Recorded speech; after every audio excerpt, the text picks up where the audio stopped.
Hello friends, मैं Lakshman sir एक बार पुनः आप सभी का अपने दिव्यांग एसबीएल एकेडमी यूट्यूब चैनल पर हृदय के समस्त सुंदर व समरस भावनाओं के साथ बहुत बहुत स्वागत करता हूं। अगर आप फर्स्ट टाइम मेरे चैनल पर विजिट कर रहे हैं तो आप लोगों से रिक्वेस्ट है कि चैनल को सब्सक्राइब करें और बेल आइकन बटन अवश्य प्रेस कर लें, जिससे हर वीडियो का नोटिफिकेशन शीघ्र आप तक पहुँचे और आप उसका लाभ उठा पाएँ। वीडियो अगर पसंद आए तो वीडियो को लाइक करें, अधिक से अधिक लोगों तक शेयर करें और एक प्यारा सा कमेंट आप करना ना भूलें, क्योंकि ये आपका कमेंट हमारे लिए मोटिवेशन, हमारे लिए ऑक्सीजन, हमारे लिए टॉनिक का कार्य करता है। तो कमेंट करना आप ना भूलें। आप लोगों ने थंबनेल में देखा ही होगा कि आज हम प्रेजेंट परफेक्ट टेंस के तीसरे वाक्य को पढ़ने वाले हैं। जी हाँ, तीसरा वाक्य, तीसरा सेंटेंस कौन सा? Interrogative sentence. जी हाँ, इंट्रोगेटिव सेंटेंस को आज हम पढ़ेंगे। तो आइए सीधे हम अपने लेक्चर की बात करें। देखिए, आज टेंस का लेक्चर 12 होगा।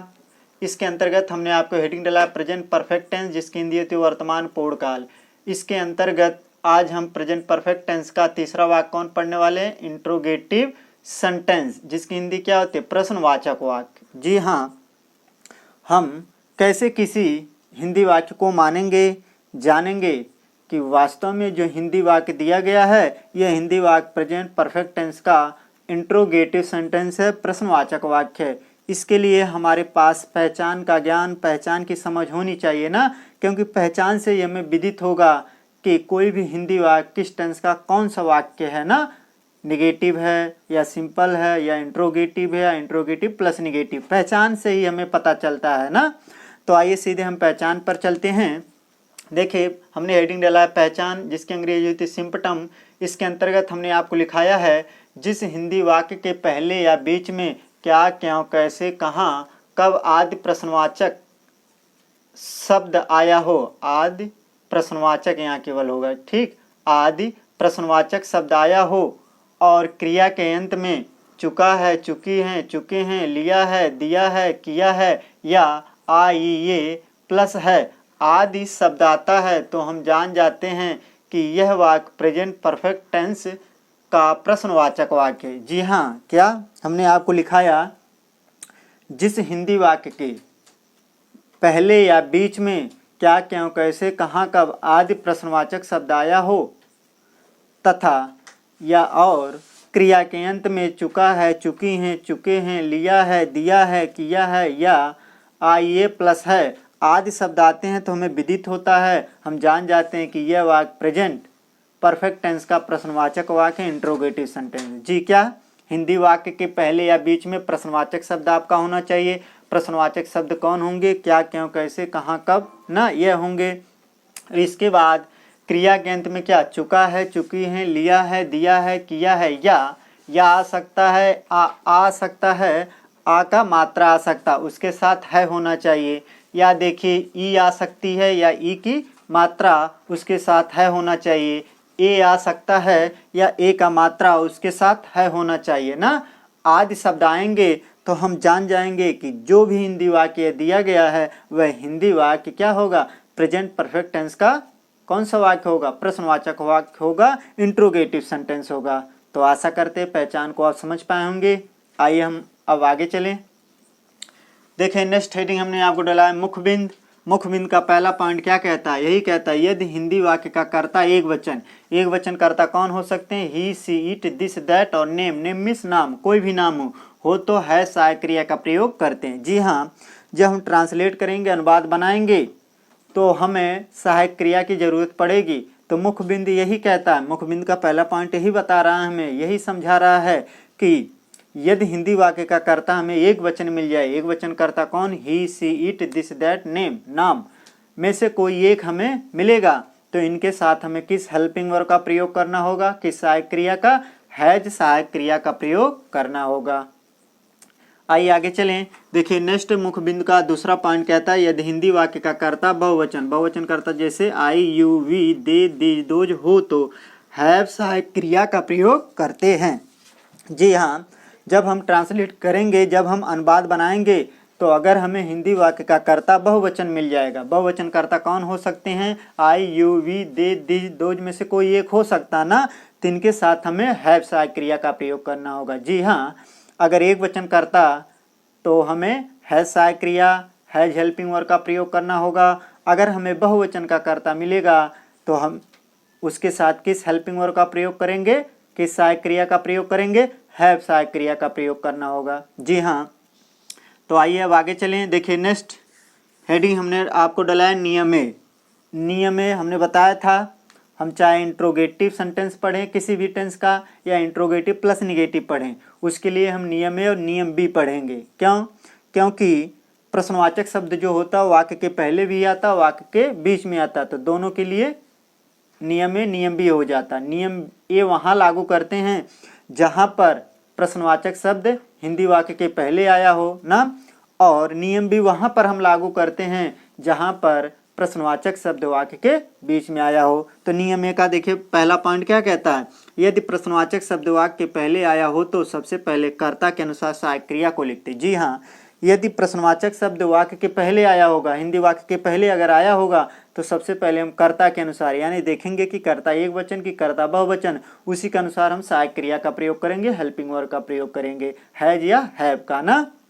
अब दूसरा पॉइंट कहता है, दूसरा पॉइंट नियम का कहता है कर्ता को लिखते हैं। जी हाँ, इसके बाद कर्ता को लिखेंगे। नेक्स्ट पॉइंट कहता है मुख्य क्रिया का यानी मेन वर्ब का थर्ड रूप, यानी मुख्य क्रिया का कौन सा रूप, मुख्य क्रिया का तीसरा रूप लिखते हैं, यानी तीसरा रूप प्रयोग करेंगे ना। और चौथा पॉइंट कहता है कर्म को लिखते हैं, पांचवा कहता अन्य को लिखते हैं। तो ये नियम हुआ। ये देखिए नियम का एक विस्तार लिखित रूप हुआ। आइए इसी नियम को हम शॉर्ट रूप में देखते हैं, जिसे हम कौन सा नाम देते हैं, स्ट्रक्चर या फार्मूला कहते हैं। इसे स्ट्रक्चर या फार्मूला बोलते हैं। तो देखिए फार्मूला भी हमारा नियम का एक शॉर्ट रूप होता है ना।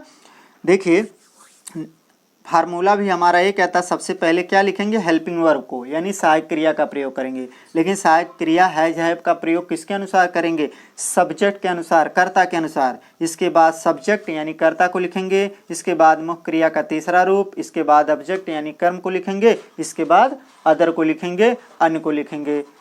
स्ट्रक्चर फार्मूला भी हमारा वही कहता है जो नियम ए कहता है ना। तो आशा करते हैं आप स्ट्रक्चर, नियम और मुखबिंद साथ साथ आप पहचान को भली भांति समझ पाए होंगे। आप इनका स्क्रीनशॉट ले लें। आइए अब हम आगे चलते हैं। देखिए नेक्स्ट हेडिंग हमने आपको डाला है नियम बी। नियम बी का पहला पॉइंट क्या कहता है, यदि प्रश्नवाचक शब्द वाक्य के बीच में आया हो तो सबसे पहले उस प्रश्नवाचक शब्द की अंग्रेजी को लिखते। जी हाँ, जब हम ट्रांसलेट करेंगे, अनुवाद बनाएंगे, अगर प्रश्नवाचक शब्द हिंदी वाक्य में अगर प्रश्नवाचक शब्द वाक्य के बीच में आया होगा तो सबसे पहले उस प्रश्नवाचक शब्द की अंग्रेजी को हम लिख देंगे।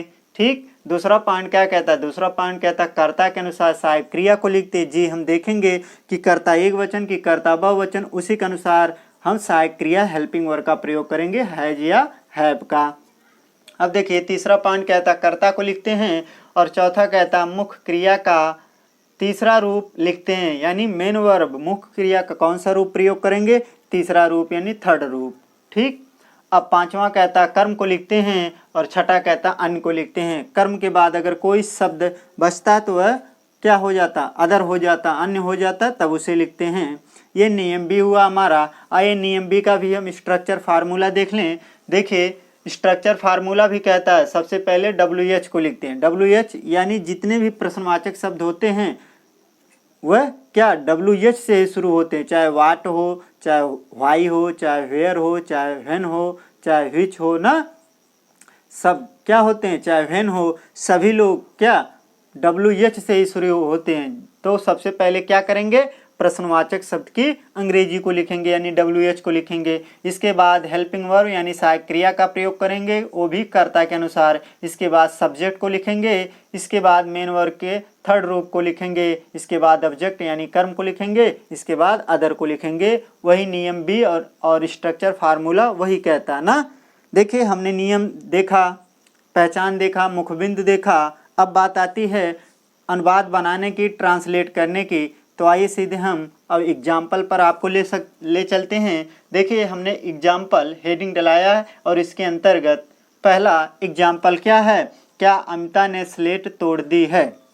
यह देखिए एक क्या है, हिंदी वाक्य है। इस हिंदी वाक्य को कैसे हम माने, कैसे हम पहचाने कि वास्तव में हिंदी वाक्य जो दिया गया प्रेजेंट परफेक्ट टेंस का क्या है, प्रश्नवाचक वाक्य इंट्रोगेटिव सेंटेंस है। तो आइए हम पहचान पे चलें, पहचान से हमें पता चलेगा। देखिए पहचान के अंतर्गत हमने आपको लिखाया है जिस हिंदी वाक्य के पहले या बीच में क्या, क्यों, कैसे, कहाँ, कब आदि प्रश्नवाचक शब्द आया हो और क्रिया के अंत में चुका है, चुकी हैं, चुके हैं, लिया है, दिया है, किया है या आइए प्लस है आदि शब्द आते हैं तो हम जान जाते हैं कि यह वाक्य प्रेजेंट परफेक्ट टेंस का कौन सा वाक्य है, प्रश्नवाचक वाक्य है, इंट्रोगेटिव सेंटेंस है। तो देखिए इस हिंदी वाक्य के पहले क्या प्रश्नवाचक शब्द आया है और तोड़ना, फोड़ना ये क्या है, एक वर्ब है, ये क्रिया है। देखिए और इसके अंत में क्या है, तोड़ देना, तोड़ देना क्या है, एक वर्ब है, एक क्रिया है। देखिए तोड़ दी, दी में देखिए क्या है, तोड़ देना एक वर्ब एक क्रिया है ना। इसके अंत में देखिए ई आया, ई का मात्रा आया ना, हमने कहा था ई आएगा, ई का मात्रा आया है, प्लस है भी होना चाहिए ना।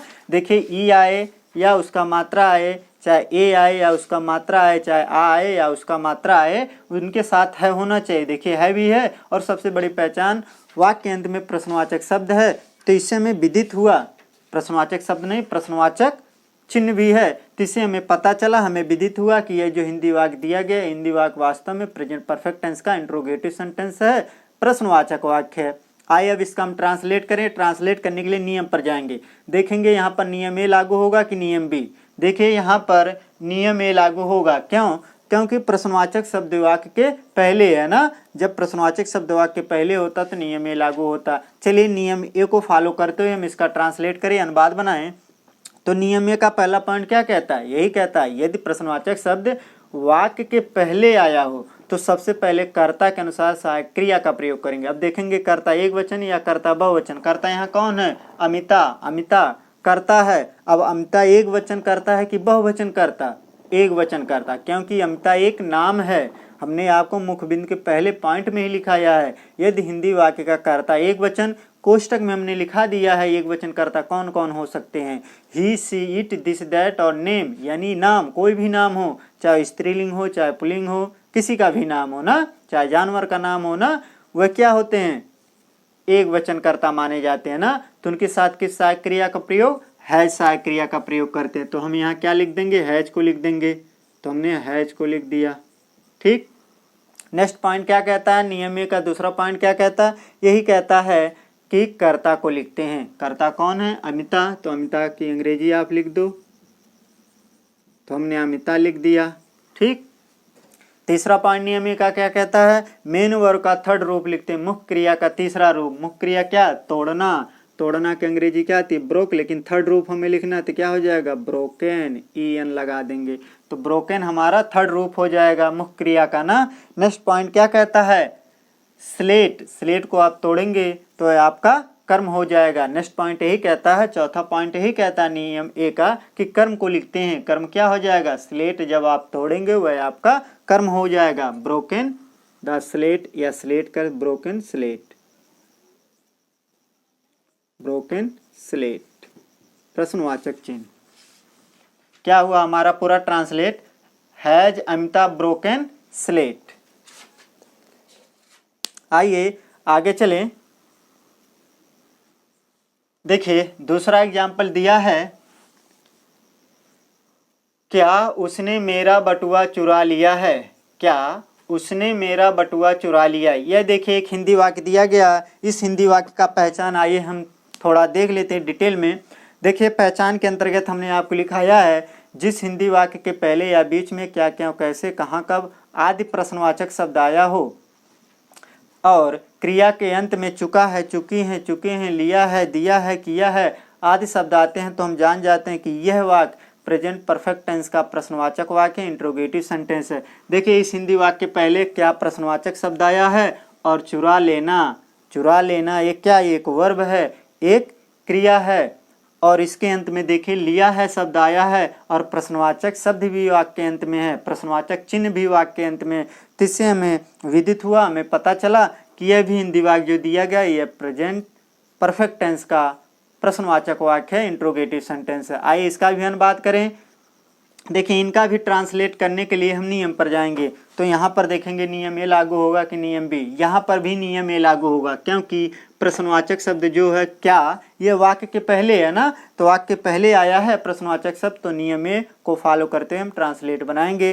तो नियम ए का पहला पॉइंट क्या कहता है, यही कहता है यदि प्रश्नवाचक शब्द वाक्य के बीच में आया हो तो सबसे पहले उस प्रश्नवाचक शब्द की तो सबसे पहले कर्ता के अनुसार सहायक क्रिया को लिखते हैं। यही कहता है नियम ए का पहला पॉइंट ना, कि प्रश्नवाचक शब्द वाक्य पहले आया हो तो सर्वप्रथम क्या करेंगे, सबसे पहले क्या करेंगे, कर्ता के अनुसार सहायक क्रिया को लिखेंगे। अब देखेंगे कर्ता एक वचन की कर्ता बहुवचन।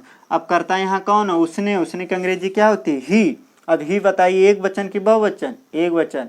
मुखबिंद के पहले पॉइंट में ही सी इट दिस दैट और नाम, ये क्या होते हैं, एक वचन कर्ता। तो एक वचन कर्ता के साथ किस सहायक क्रिया का प्रयोग, हैज सहायक क्रिया का प्रयोग करते हैं। तो हम यहाँ क्या लिख देंगे, हैज को लिख देंगे। तो हमने हैज लिख दिया। अब दूसरा पॉइंट नियम ए का यही कहता है कि कर्ता को लिखते हैं, यही नहीं कहता, कर्ता कौन, उसने की अंग्रेजी क्या हो जाएगी, ही। तो ही हमने लिख दिया। अब नियम ए का तीसरा पॉइंट क्या कहता है, यही कहता है मेन वर्ब के थर्ड रूप को लिखते हैं। मुख्य क्रिया का तीसरा रूप, मुख्य क्रिया क्या, चुरा लेना, चुराना मुख्य क्रिया है। चुराना की अंग्रेजी क्या हो जाएगी, स्टील का स्टोलन हो जाएगा ना, थर्ड रूप लिखना। तो हम यहाँ लिख देंगे स्टोलन। तो स्टोलन भी हमने लिख दिया। अब नेक्स्ट पॉइंट, चौथा पॉइंट कहता है नियम का कि कर्म को लिखते हैं। कर्म कौन होगा, जब मेरा बटुआ आप चुरा लेंगे तो वह मेरा कर्म हो जाएगा, आपका कर्म हो जाएगा, उसका कर्म हो जाएगा। तो माई मेरा के लिए क्या हो जाएगा, माई, और बटुआ की अंग्रेजी क्या होती है, पर्स, माई पर्स। ठीक, प्रश्नवाचक चिन्ह। अदर कोई शब्द है नहीं तो क्या हुआ, translate, has he stolen my purse. आइए अब आगे चलें। देखिए नेक्स्ट एग्जाम्पल दिया है, क्या सीता ने मधुर गीत गाया है, क्या सीता ने मधुर गीत गाया है। देखिए पहचान के अनुसार हिंदी वाक्य पहले या बीच में प्रश्नवाचक शब्द होना चाहिए। तो देखिए यहाँ क्या प्रश्नवाचक शब्द वाक्य पहले है, और गीत गाना, गाना एक क्या, गीत को गाना, गीत को प्रस्तुत करना, ये क्या है, एक वर्ब है, एक क्रिया है। और इसके अंत में देखिए या आया है और है भी है, और वाक्य के अंत में प्रश्नवाचक चिन्ह भी लगा है। तो इससे हमें विदित हुआ कि जो हिंदी वाक्य दिया गया है, यह हिंदी वाक्य क्या है, प्रेजेंट परफेक्ट टेंस का कौन सा वाक्य है, इंट्रोगेटिव सेंटेंस है, प्रश्नवाचक वाक्य है। आइए इसका ट्रांसलेट करें। ट्रांसलेट करने के लिए नियम पर जाएंगे और यहाँ पर भी देखेंगे कौन सा नियम लागू होगा, नियम ए लागू यहाँ होगा, क्योंकि प्रश्नवाचक शब्द जो क्या है वह वाक्य पहले है। तो नियम ए का पहला पॉइंट क्या कहता है, यही कहता है यदि प्रश्नवाचक शब्द वाक्य पहले आया हो तो सबसे पहले कर्ता के अनुसार सहायक क्रिया को लिखेंगे। अब यहाँ देखेंगे कर्ता एक वचन की बहुवचन, कर्ता यहाँ कौन है, सीता। सीता क्या है, एक नाम है, तो नाम एक वचन कर्ता की बहुवचन, एक वचन कर्ता। तो एक वचन कर्ता के साथ किस सहायक क्रिया का प्रयोग, हैज सहायक क्रिया का प्रयोग। तो किसे हम लिख देंगे, हैज को लिखेंगे। नियम ए का दूसरा पॉइंट क्या कहता है, कर्ता को लिखते हैं। कर्ता कौन है, सीता, तो सीता की अंग्रेजी लिख देंगे सीता। ठीक। अब तीसरा पॉइंट क्या कहता है, तीसरा पॉइंट यही कहता है कि मुख्य क्रिया का थर्ड रूप लिखते हैं। मुख्य क्रिया कौन है, गीत को गाना, गाना सिंग का संग हो जाएगा, थर्ड रूप। तुमने संग भी लिख दिया। अब चौथा पॉइंट नियम ए का क्या कहता है, यही कहता है कि किसे लिखते हैं, ऑब्जेक्ट को लिखते हैं, कर्म को लिखते हैं। कर्म कौन हो जाएगा, जब आप मधुर गीत गाएंगे, मधुर गीत, मधुर की अंग्रेजी स्वीट हो जाएगी, गीत का सांग, संग आ, स्वीट, स्वीट सांग। ठीक, प्रश्नवाचक चिन्ह। क्या हुआ हमारा ट्रांसलेट पूरा, है सीता संग आ स्वीट सांग। आइए आगे चलें। देखिए नेक्स्ट एग्जाम्पल क्या दिया है, उसने क्या किया है, उसने क्या किया है। तो आइए इसका पहचान थोड़ा हम डिटेल में देख लें। देखिए पहचान के अंतर्गत हमने आपको लिखाया है, जिस हिंदी वाक्य के पहले या बीच में क्या, क्यों, कैसे, कहाँ, कब आदि प्रश्नवाचक शब्द आया हो, और क्रिया के अंत में चुका है, चुकी है, चुके हैं, लिया है, दिया है, किया है, या आइए प्लस है आदि शब्द आते हैं, तो हम जान जाते हैं कि यह वाक्य प्रेजेंट परफेक्ट टेंस का कौन सा वाक्य है, प्रश्नवाचक वाक्य है, इंट्रोगेटिव सेंटेंस है। देखिए इस हिंदी वाक्य के बीच में क्या शब्द लगा है, और उसने क्या किया, कोई चीज़ करना, करना क्या है, एक वर्ब, एक क्रिया है, और या भी आया, किया है शब्द आता है ना, किया है शब्द सीधे सीधे आ गया है। और प्रश्नवाचक चिन्ह भी है वाक्य अंत में। तो इससे हमें विदित हुआ, हमें पता चल गया सच में जो हिंदी वाक्य दिया गया यह भी हिंदी वाक्य प्रेजेंट परफेक्ट टेंस का प्रश्नवाचक वाक्य है, इंट्रोगेटिव सेंटेंस है। आइए इसका ट्रांसलेट करें। ट्रांसलेट करने के लिए नियम पर जाएंगे और यहाँ कौन सा नियम लागू होगा, यहाँ पर नियम बी लागू होगा, क्योंकि यहाँ पर प्रश्नवाचक शब्द क्या वाक्य के बीच में है और प्रश्नवाचक शब्द वाक्य के बीच में होता तो नियम ए लागू करते हुए हम क्या करेंगे, ट्रांसलेट बनाएंगे। तो देखिए नियम बी का पहला पॉइंट क्या कहता है, यही कहता है नियम बी का पहला पॉइंट, यदि प्रश्नवाचक शब्द वाक्य के बीच में आया हो तो सबसे पहले उस प्रश्नवाचक शब्द की अंग्रेजी को लिखते हैं। तो देखिए प्रश्नवाचक शब्द यहाँ कौन है, क्या क्या की अंग्रेजी क्या होती है, वाट, तो वाट को हम लिख देंगे। ठीक, हमने वाट को लिख दिया। अब दूसरा पॉइंट क्या कहता है नियम बी का, यही कहता है कि कर्ता के अनुसार सहायक क्रिया को लिखते हैं। कर्ता कौन है, उसने, उसने की अंग्रेजी क्या होती है, ही। अब बताइए ही एक वचन कर्ता की बहुवचन, एक वचन कर्ता ही ना, ही सी इट दिस दैट, और ने में एक वचन कर्ता होते हैं। तो इनके साथ किस सहायक क्रिया का प्रयोग, हैज सहायक क्रिया का प्रयोग। तो किसे लिख देंगे, हैज को लिख देंगे हम। तो हैज को हमने लिख दिया। अब तीसरा पॉइंट क्या कहता है, तीसरा पॉइंट नियम बी का ये कहता है कि कर्ता को लिखते हैं। कर्ता कौन है, उसने, उसने की अंग्रेजी क्या हो जाएगी यहाँ, ही, हमने लिख दिया। अब चौथा पॉइंट क्या कहता है नियम बी का, यही कहता है कि मुख्य क्रिया का तीसरा रूप लिखते हैं। मुख्य क्रिया क्या है, करना, किया या करना की अंग्रेजी क्या होती है, डू, लेकिन थर्ड रूप हमें लिखना है तो डू में क्या लगा देंगे, डू में यानी ई जोड़ देंगे तो डन हो जाएगा। डू का थर्ड रूप ना डन।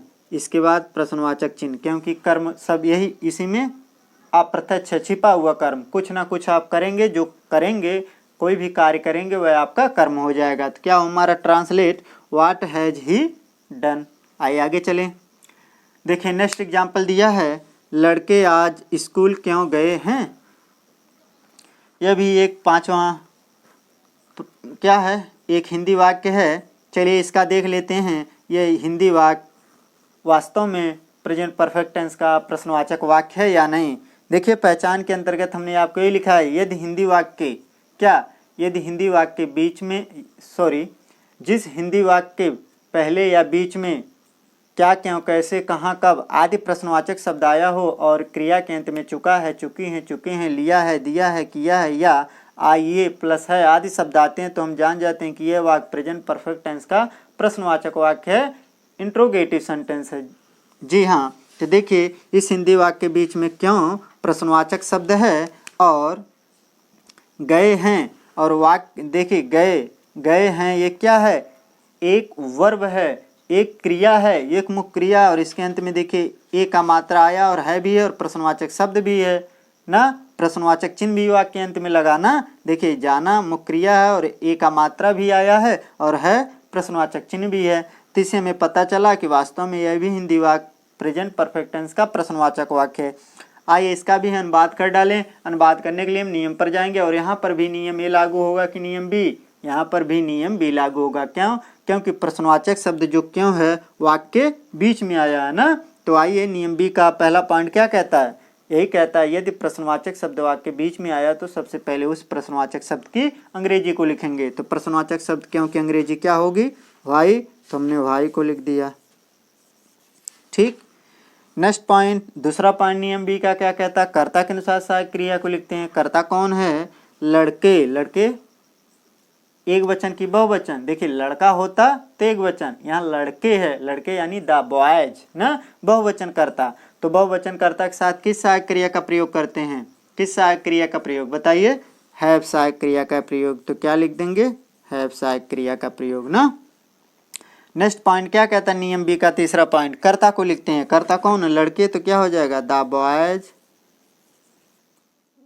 क्या हो जाएगा, द बॉयज, द बॉयज हमने लिख दिया। नेक्स्ट पॉइंट क्या कहता है, चौथा पॉइंट क्या कहता है नियम बी का, ये कहता है मुख्य क्रिया का तीसरा रूप लिखते हैं। मुख्य क्रिया क्या है, जाना, जाना की अंग्रेजी यहाँ क्या होगी, गो, लेकिन थर्ड रूप लिखना है तो यानी ये लगा देंगे तो थर्ड रूप हो जाएगा, क्या हो जाएगा, गॉन।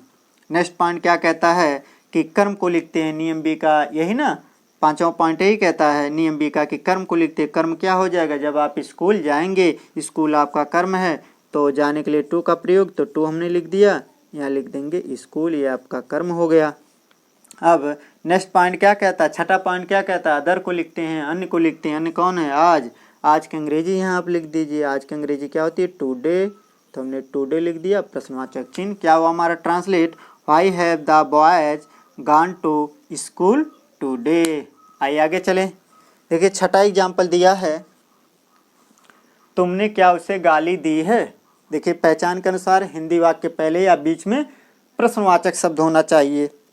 देखिए इस हिंदी वाक्य के बीच में क्या प्रश्नवाचक शब्द लगा है, और गाली देना एक क्रिया है, एक वर्ब है, और इसके अंत में देखिए ई का मात्रा आया है, और है भी है, प्रश्नवाचक चिन्ह भी वाक्य के अंत में है। तो इससे हमें विदित हुआ, पता चल गया कि वास्तव में यह भी हिंदी वाक्य प्रेजेंट परफेक्ट टेंस का प्रश्नवाचक वाक्य है, इंट्रोगेटिव सेंटेंस है। आइए इसका अनुवाद कर डालें। अनुवाद करने के लिए नियम पर जाएंगे, और यहाँ पर भी नियम भी लागू होगा। क्यों लागू होगा, क्योंकि प्रश्नवाचक शब्द जो क्या है वाक्य के बीच में है ना, तो नियम बी को फॉलो करिए। देखिए नियम बी को फॉलो करते हुए हम इसका ट्रांसलेट बनाएंगे, और नियम बी का पहला पॉइंट ये कहता है, यदि प्रश्नवाचक शब्द वाक्य के बीच में आया हो तो सबसे पहले उस प्रश्नवाचक शब्द की अंग्रेजी को लिखेंगे। तो चलिए इसकी अंग्रेजी हम लिख देते हैं। इसकी अंग्रेजी क्या होगी, इसकी अंग्रेजी प्रश्नवाचक शब्द की वाट, तो वाट को हम लिख देंगे। तो हमने वाट को लिख दिया, ठीक। अब दूसरा पॉइंट क्या कहता है नियम बी का, यही कहता है कर्ता के अनुसार सहायक क्रिया को लिखते हैं। कर्ता कौन है, तुमने। तुमने की अंग्रेजी क्या होती है, यू। अब यू एक वचन करता कि बहुवचन, बहुवचन करता, क्योंकि मुख्य बिंदु के दूसरे पॉइंट में आप जाकर देखिए हमने लिखा है हिंदी वाक्य का कर्ता बहुवचन। बहुवचन कौन, I you we they this those, ये क्या बहुवचन करता। तो इनके साथ किस सहायक क्रिया का प्रयोग हमने लिखाया है, हैव सहायक क्रिया का प्रयोग। तो हैव को हम लिख देंगे, तो हमने हैव लिख दिया, ठीक। तीसरा पॉइंट क्या कहता नियम बी का, यही कहता है कि कर्ता को लिखते हैं। कर्ता कौन है, तुमने। तुमने की अंग्रेजी क्या होती है, यू। तुमने यू को लिख दिया, ठीक।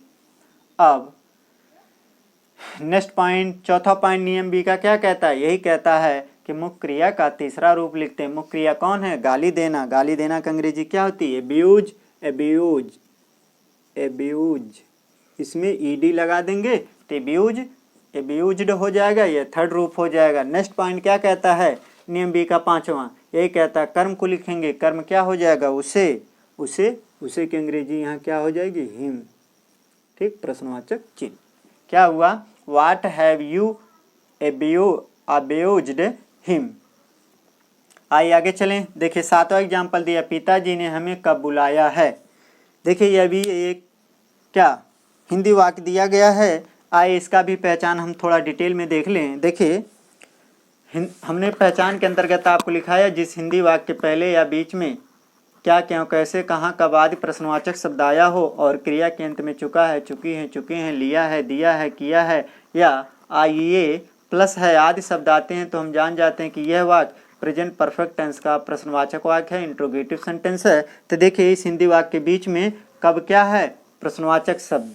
कब क्या है, प्रश्नवाचक शब्द है। और बुलाना एक वर्ब, एक क्रिया है, और इसके अंत में या लगा है, या आ का मात्रा आप कह सकते हैं, और है भी है, वाक्यांत में प्रश्नवाचक चिन्ह भी लगा है। तो इससे हमें विदित हुआ, हमें पता चल गया कि वास्तव में ये जो हिंदी वाक्य दिया गया है, ये भी हिंदी वाक्य प्रेजेंट परफेक्ट टेंस का प्रश्नवाचक इंट्रोगेटिव सेंटेंस है। आइए इसका अनुवाद कर डालें। अनुवाद करने के लिए हम नियम पर जाएंगे। यहाँ पर नियम ए लागू होगा कि नियम बी, नियम बी लागू होगा, क्योंकि प्रश्नवाचक शब्द वाक्य के बीच में है ना।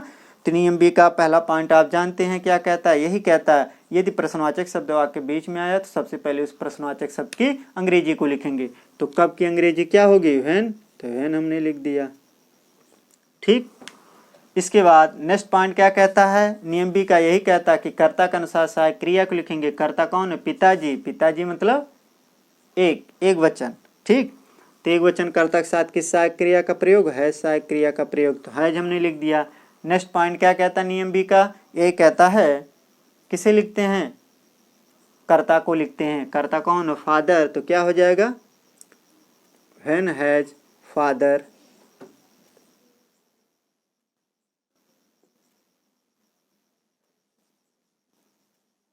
फादर, ठीक, when has father. Next point क्या कहता है नियम बी का, यही कहता है कि मुख्य क्रिया का थर्ड रूप लिखते हैं। मुख्य क्रिया क्या है, बुलाना। बुलाना की अंग्रेजी क्या होती है, कॉल। कॉल में ईडी लगा देंगे, कॉल्ड हो जाएगा, थर्ड रूप हो जाएगा। और इसके बाद नेक्स्ट पॉइंट, पांचवा पॉइंट क्या कहता है नियम बी का? यही कहता है कि कर्म को लिखते हैं। कर्म कौन होगा? हमें की अंग्रेजी क्या हो जाएगी यहाँ? अस। इसके बाद प्रश्नवाचक चिन्ह। क्या हुआ? व्हेन हैज फादर कॉल्ड अस। आशा करते हैं आप सभी एग्जाम्पल को बेहतर समझ पाए होंगे, अनुवाद करना आप सीख पाए होंगे, समझ पाए होंगे। तो आज के लिए इतना ही। अगर वीडियो पसंद आई हो तो वीडियो को लाइक कर दें आप, और अधिक से अधिक लोगों तक शेयर कर दें, और एक प्यारा सा कमेंट भी आप अवश्य कर दें कि वीडियो आपको कैसी लगी। तो आज के लिए इतना ही। आप लोगों का बहुत बहुत धन्यवाद वीडियो देखने के लिए।